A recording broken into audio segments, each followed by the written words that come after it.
Hi friends, நம்ம TNPSC வச்சு பேச்சு சேனலில் இன்றைக்கி நம்ம மேக்ஸ் அண்ட் ரீசனிங் டாப்பிக்கில் வந்து பார்த்திங்கன்னா விஷுவல் ரீசனிங் இருக்கு இல்லையா, அதில் வரக்கூடிய ஒரு டாபிக் தான் நமக்கு இருந்தது. கவுண்டிங் த ஜாமெட்ரிக்கல் ஃபிகர்ஸ்.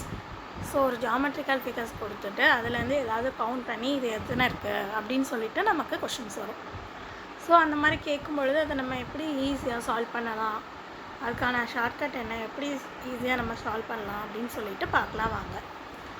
ஸோ இதில் ஃபஸ்ட்டு ஒன் பார்த்திங்கன்னா ஸ்கொயருக்கு தான் நம்ம பார்க்க போகிறோம். அதாவது சதுரத்துக்கு எந்த மாதிரி நம்ம ட்ரிக் வச்சு சால்வ் பண்ணால் அதில் நம்ம ஈஸியாக சால்வ் பண்ணலாம் பாருங்கள். ஒரு இப்போ வந்து எம் அப்படின்றத நம்ம ரோ எடுத்துக்கிறோம்.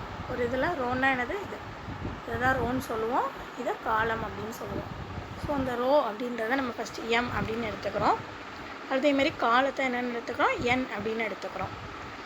ஸோ இதில் ஃபஸ்ட்டு ஒன்று வந்து நம்ம எப்படி எடுக்க போகிறோம்னா, எம்மும் என்னும் ஈக்குவல். அதாவது நமக்கு ஒரு ஸ்கொயர் ஷேப் கொடுத்துருக்காங்க, அந்த ஸ்கொயரில் எத்தனை ஸ்கொயர் இருக்குது அப்படின்னு கேட்குறாங்க. அப்படின்ற பட்சத்தில் நம்ம என்ன செய்யணும், முதல்ல அந்த ஸ்கொயர் இப்போ இந்த இது இருக்கு இல்லையா, அவங்க கொடுத்துருக்கிறதுல ரோ காலம் ஈக்குவலாக இருக்கான்னு செக் பண்ணணும். ஸோ அந்த மாதிரி ரெண்டுமே ஈக்குவலாக இருந்தால் அதை எந்த மெத்தடில் ஈஸியாக சால்வ் பண்ணலாம் பாருங்கள். இப்போ அவங்க கொடுத்துருக்காங்க இங்கே 1 2 3, அதே மாதிரி இங்கேயும் 1 2 3. ரோ அண்ட் காலம் வந்து நமக்கு 3 3 தான் இருக்குது. ஸோ ரெண்டுமே ஈக்குவலாக இருக்குது. அந்த மாதிரி கொடுத்தாங்கன்னா அதை நம்ம என்ன ட்ரிக்கில் சால்வ் பண்ண போகிறோம் பாருங்கள்.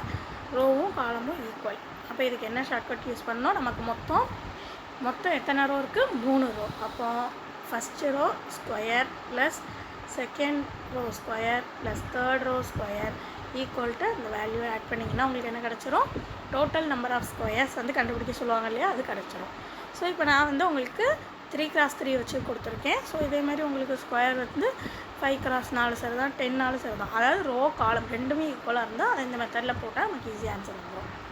அடுத்தது பாருங்கள், m is not equal to n. அதாவது ரோவும் காலமும் ஈக்குவலாக இல்லாமல் இருந்தால், இப்போ பாருங்கள், இப்போ இங்கே ஒரு ஸ்கொயர் கொடுத்துருக்காங்க. இதில் ரோ பாருங்கள் 1 2 3 4.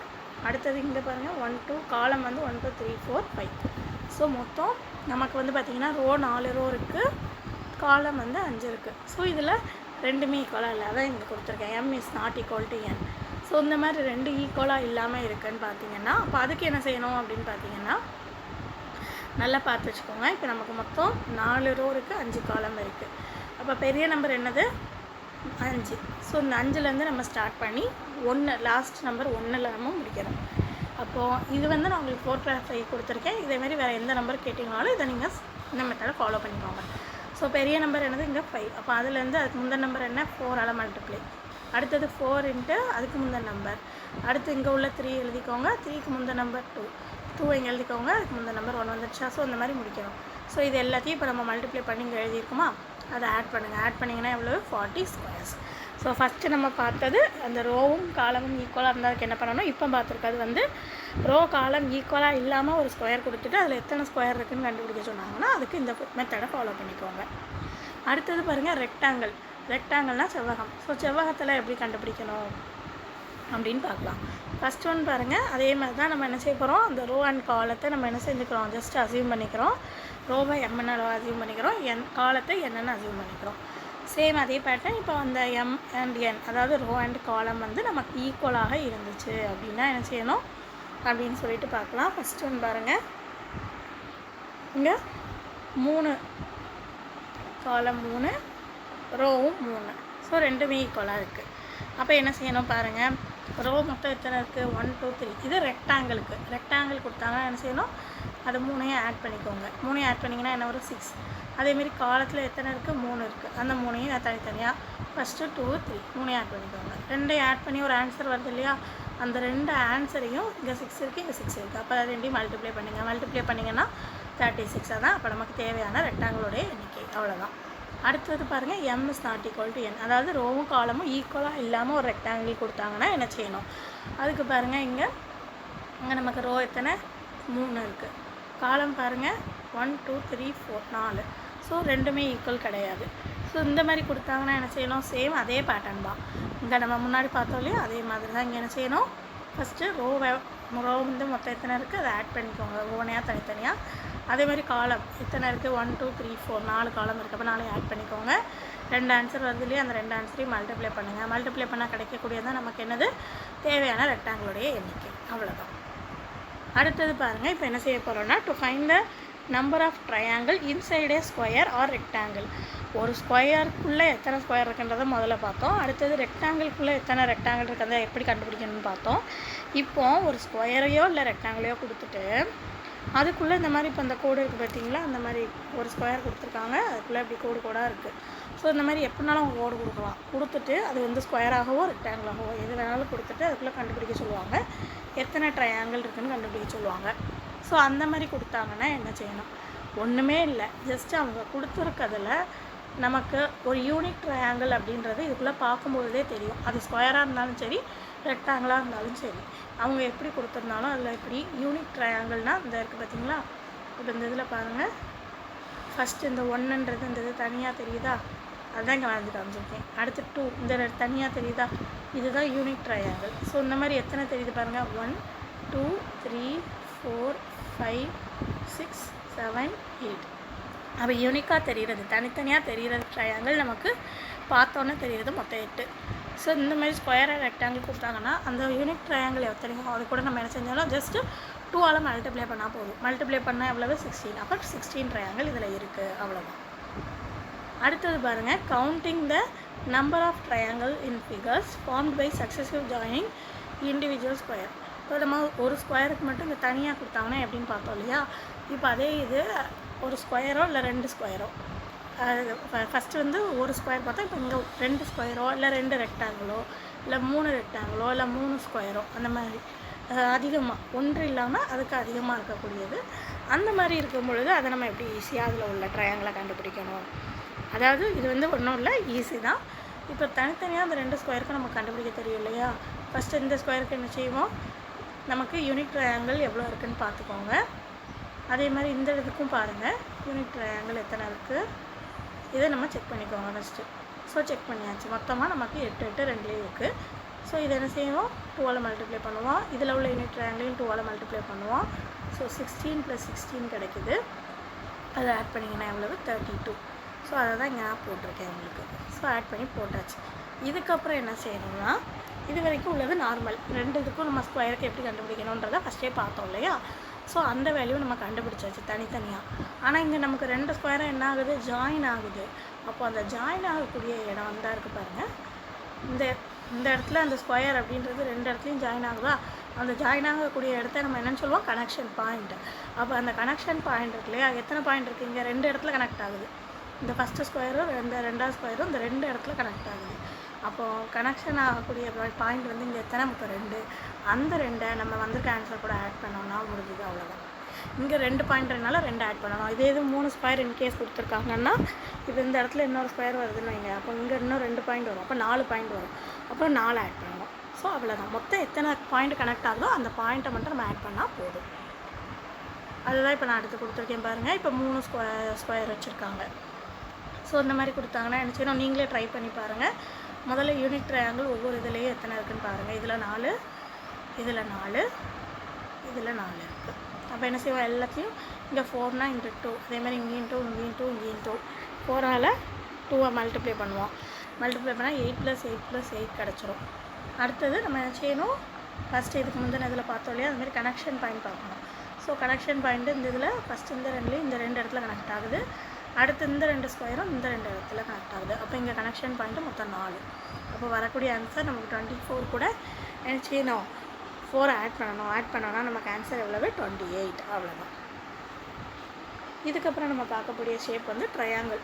ட்ரையாங்கிளில் எப்படி கண்டுபிடிக்கணும், ஃபஸ்ட்டு ஸ்கொயர் அண்ட் ரெக்டாங்கிளில் பார்த்தோம். அடுத்து அந்த ஸ்கொயர் ரெக்டாங்கிள்குள்ளே ட்ரையாங்கிள் கொடுத்தாங்கன்னா எப்படின்னு பார்த்தோம். இப்போ ட்ரையாங்கிளை மட்டும் தனியாக பார்க்க போகிறோம். பாருங்கள், counting the number of triangles separated from a point. ஒரு ரெக்டாங்கிள்குள்ளே ஏதோ ஒரு பாயிண்ட், அதாவது இப்போ ரெக்டாங்கிளில் ட்ரையாங்கிள் இருக்குது. ஒரு ட்ரையாங்கிள்லேருந்து ஒரே ஒரு பாயிண்ட், இந்த பாயிண்ட்டை எடுத்துகிட்டு இந்த பாயிண்ட்லேருந்து அதை நிறைய பாயிண்ட்டாக எவ்வளோ வேணாலும் பிரிக்கலாம். ஸோ இந்த மாதிரி பிரிக்கும் பொழுது தெளிவாக வரைகிறேன். இந்த பாயிண்ட் எடுத்துக்கிறாங்க. இந்த பாயிண்ட்லேருந்து அந்த ட்ரையாங்கிளை என்ன செய்கிறாங்க, செப்பரேட் பண்ணுறாங்க. நிறைய தான் செப்பரேட் பண்ணுறாங்க. இந்த மாதிரி ஒரு குறிப்பிட்ட பாயிண்டில் இருந்து அந்த மீனிங்கை நல்லா புரிஞ்சுக்கோங்க. ஏன்னா இதில் நிறைய இருக்குது வித்தியாசமாக. ஸோ ஒரு குறிப்பிட்ட பாயிண்ட்லேருந்து இப்போ இதை பிரிக்கிறாங்க. இந்த மாதிரி பிரிக்கும் பொழுது அதுக்கான மெத்தட் என்ன, அதை தான் நம்ம பார்க்க போகிறோம். இப்போ ஃபஸ்ட்டு எக்ஸாம்பிள் பாருங்கள். ஒரு குறிப்பிட்ட பாயிண்ட்லேருந்து இப்போ இதை பிரிச்சுட்டாங்க. ஸோ இதில் எவ்வளோ ட்ரையாங்கிள் இருக்குதுன்னு நம்ம கண்டுபிடிக்கணும். நம்ம என்ன செய்யணும், ஜஸ்ட்டு ரொம்பலாம் ஒன்றும் இல்லை, இதேமாதிரி கொடுக்கும்பொழுது நம்ம என்ன செய்யணும், யூனிக்காக இதில் எத்தனை நமக்கு பார்த்தோன்னா ட்ரையாங்கிள் தெரியுது, மொத்தம் 4 இது தெரியுது. ஸோ அந்த 4ஐயும் அப்படி தனித்தனியாக ஆட் பண்ணிங்கன்னா மொத்தம் எவ்வளவு 10. அதாவது நம்ம இங்கே ரெக்டாங்கிள் பண்ணோம்லையே அதே தான், ஆனால் அங்கே இது அந்த ஃபஸ்ட்டு பண்ணோம்லே அந்த இது மட்டும் நம்ம இங்கே ஃபாலோ பண்ணால் போதும். ஸோ மொத்தம் இங்கே 4 இருக்குது. 4 இதையும் என்ன செய்யணும், 4 யூனிட் ட்ரையாங்கிள் தெரியுது, அந்த 4ஐயும் ஆட் பண்ண போகிறோம். ஆட் பண்ண ஆன்சர் 10. அப்போ இதில் உள்ள ட்ரையாங்கிளோட எண்ணிக்கை எவ்வளவு 10. அவ்வளோதான். அடுத்த எக்ஸாம்பிள் பாருங்கள். ஒரு குறிப்பிட்ட பாயிண்ட்லேருந்து பிரிஞ்சு திரும்பவும் அதை இன்னொரு இதால் 2ஆக பிரிக்கிறாங்க. அப்போ என்ன செய்யணும், இதில் மொத்தம் எத்தனை இருக்குது பாருங்கள், 1 2 3 4 5 6, மொத்தம் 6 இருக்குது. அப்போ அந்த 6 என்ன செய்யணும், ஃபஸ்ட்டு இந்த கீழே உள்ள இந்த இதுக்கு உள்ளதை கண்டுபிடிக்கணும். அது 21. அதே 6 தானே இங்கே மேலேயும் இருக்குது, அதை கண்டுபிடிக்கணும். 21 ரெண்டையும் தனியாக கண்டுபிடிச்சா முடிஞ்சுது. இந்த இதில் அந்த கோடு நடுவில் கொடுத்துட்டனால நம்ம திரும்ப மேலே உள்ளதுக்கு தனியாக கண்டுபிடிக்கிறோம். கோடு கொடுக்கலன்னா இந்த ஃபஸ்ட் ஒன் மட்டும் கண்டுபிடிச்சா போதும். இந்த கோடால் என்ன செஞ்சுருக்காங்க அவங்க, இந்த நடுவில் இருக்கு இல்லையா, அந்த கோடால் என்ன செஞ்சுருக்காங்க, இந்த இதை 2ஆக பிரிச்சிருக்கனால இதுக்கு தனியாக கண்டுபிடிக்கிறோம். கண்டுபிடிச்சி 2ஐயும் ஆட் பண்ணால் நமக்கு தேவையான ட்ரையாங்கிளோட எண்ணிக்கை கிடச்சிரும். அவ்வளோதான். அடுத்தது பாருங்கள். இப்போ இதுக்கு முன்னாடி நம்ம பார்த்தது வந்து ஒரு குறிப்பிட்ட பாயிண்ட்லேருந்து பிரிக்கும் பொழுது அப்புறம் அதுலேயே பிரிக்காது தனியாக பார்த்தோம். இப்போ ஒரு ட்ரையாங்கிள்குள்ளேயே ட்ரையாங்கிளாக கொடுத்தாங்கன்னா எப்படி கண்டுபிடிக்கணும் பாருங்கள். ஒரு ட்ரையாங்கிள் கொடுத்துட்டாங்க, அதுக்குள்ளே குட்டியாக நிறைய ட்ரையாங்கிள் இருக்குது இல்லையா. ஸோ இந்த மாதிரி கொடுத்தாங்கன்னா அதுக்கான ஃபார்முலா நம்ம ஒரு சின்ன ஃபார்முலா ஞாபகம் வச்சுக்கோங்க. n × n + 2 × 2n + 1 / 8. இந்த மாதிரி ஒரு ட்ரையாங்கிள்குள்ளே குட்டியாக எவ்வளோ ட்ரையாங்கிள் கொடுத்தாலும் சரி தான், அதுக்கான ஃபார்முலா கண்டுபிடிக்கிறதுக்கு என்னது இந்த இதுதான். ஸோ இதை மட்டும் ஞாபகம் வச்சுக்கோங்க. ஸோ இதில் n அப்படின்ற ஒரு பாயிண்ட்டை மட்டும் எப்படி கண்டுபிடிக்கணும், இதாக இருக்கு இல்லையா, என்னன்னா என்ன, அதை எப்படி இந்த மாதிரி ட்ரையாங்கிள் கொடுத்தா கண்டுபிடிக்கணும், அது மட்டும் நமக்கு தெரியணும். ஸோ என்னன்றதை எப்படி கண்டுபிடிக்கணும்னா, அவங்க எவ்வளோ பெரிய ட்ரையாங்கிள் கொடுத்தாலும் சரி, உள்ளே இந்த மாதிரி எவ்வளோ சின்னதாக ட்ரையாங்கிள் கொடுத்தாலும் சரி தான், கீழே லாஸ்ட் இந்த பேஸ் இருக்குது பார்த்தீங்களா, இந்த பேஸில் தெரியக்கூடிய ட்ரையாங்கிள் இருக்கு இல்லையா, இந்த ட்ரையாங்கிள் மொத்தம் அதை மட்டும் எத்தனைன்னு கவுண்ட் பண்ணுங்கள். கீழே லாஸ்ட்டு ஃபைனலில் பார்த்தீங்கனாலே தெரியும் உங்களுக்கு. இந்த குட்டி ட்ரையாங்கிள் இந்த ஒன்று, இது ஒன்று, இது ஒன்று, இது ஒன்று, இதை மட்டும் கரெக்டாக கவுண்ட் பண்ணிடுங்க. எத்தனை இது கொடுத்தாலும் சரி இந்த 4ஐயும் கரெக்டாக கவுண்ட் பண்ணிக்கோங்க. ஸோ இது நீங்கள் கவுண்ட் பண்ணிட்டீங்க. இதில் மொத்தம் இப்போ எத்தனை இருக்குது, 4 இருக்குது. இந்த இதுதான் இந்த ஃபார்முலாவில் உள்ள என்னுடைய வேல்யூ. அவ்வளோதான். இதுக்குள்ளே அவங்க எவ்வளோ ட்ரையாங்கிளாக பிரித்து கொடுத்தாலும் சரி தான், கீழே உள்ள இந்த மாதிரி இருக்கும் இல்லையா, அந்த ஷேப்பில் கரெக்டாக வரக்கூடிய ட்ரையாங்கிளை மட்டும், இந்த நடுவில் வரக்கூடிய இந்த இதெல்லாம் கவுண்ட் பண்ணக்கூடாது. இந்த இதில் பார்த்திங்கன்னா இப்படி வருது இல்லையா, இதெல்லாம் கவுண்ட் பண்ணக்கூடாது. இந்த மாதிரி நமக்கு இந்த மாதிரி நார்மலாக உள்ள ட்ரையாங்கிள் ஷேப் நேராக வச்சு ஸ்ட்ரெயிட்டாக பார்க்குற மாதிரி இருக்கக்கூடியதை மட்டும் கவுண்ட் பண்ணுங்கள். அது மொத்தம் 4 வருது. அதுதான் என்னுடைய வேல்யூ. அந்த வேல்யூ நம்ம என்ன செய்யணும், அந்த ஃபார்முலா இருக்கு இல்லையா, அதில் சப்ஸ்டிட்யூட் பண்ணிங்கன்னா தேவையான உங்களுக்கு ட்ரையாங்கிளுடைய வேல்யூ கிடச்சிடும். அப்போ இங்கே என்னுடைய வேல்யூ 4 × 4 + 2 × 2 × 4 + 1 / 8. ஸோ அதை நம்ம சால்வ் பண்ண ஆன்சர் நமக்கு என்ன, 27 ட்ரையாங்கிள்ஸ். அதுதான் தேவையானது. ஸோ இவ்வளோ தான். இதுலேருந்து இப்போ நான் உங்களுக்கு 2 கொஷின் கேட்டிருக்கேன் பாருங்கள். How many squares are there in this figure. So இதில் நீங்கள் நம்ம ஷார்ட்கட் பார்த்தோலே அதை அப்ளை பண்ணிக்கோங்க. அப்ளை பண்ணிவிட்டு எத்தனை வரும்னு சொல்லி ஆன்சரை சொல்லுங்கள். அடுத்தது அதேமாதிரி how many triangles are there in this figure, இதில் எத்தனை ட்ரையாங்கிள் வரும் அப்படின்றதையும் நம்ம ஃபார்முலா பார்த்தாலே இருக்குது, அதில் அப்ளை பண்ணிவிட்டு கரெக்ட் ஆன்சர் என்னன்றதை 2 கொஷினுக்கும் கமெண்ட் பண்ணுங்கள். பார்க்கலாம் எத்தனை பேர் கரெக்டாக சொல்கிறீங்கன்னா அடுத்த வீடியோவில் பார்க்கலாம்.